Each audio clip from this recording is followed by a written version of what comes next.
Good morning. সপ্তাহের শেষের দিকে আর কি এনার্জিটা না কমে যায়, তো কমে গেলেও রান্না করতেই হবে।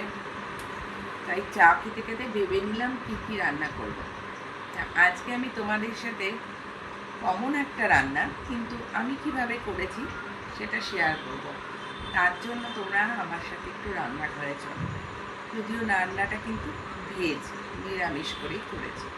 চলো, আর তোমরা কে কি রান্না করলে আমার সাথে একটু শেয়ার করো। তো এলাম তোমাদেরকে রান্নাঘরে। কি করেছি জানো?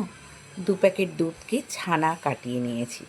তারপরে সবসময় তো পনির খাই বলো, তার সাথে একটু আদা কাঁচা লঙ্কা বাটা, একটু বেসন, নুন মিষ্টি সব ব্যালেন্স অনুযায়ী, আর অল্প একটু হলুদ, হাতে তেল মাখিয়ে সুন্দর করে একদম গোল গোল করে বড়ার শেপ করে নিলাম।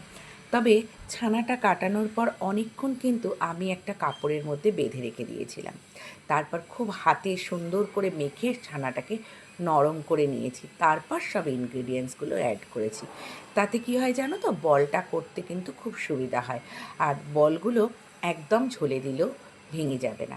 তারপর একটা অল্প তেল দিয়ে ননস্টিকের প্যানের মধ্যে আমি কিন্তু বড়ার আকারে ভেজে নিলাম। বড় বড় করে আলু কাটলাম। একটা মশলা রেডি করে নিয়েছিলাম।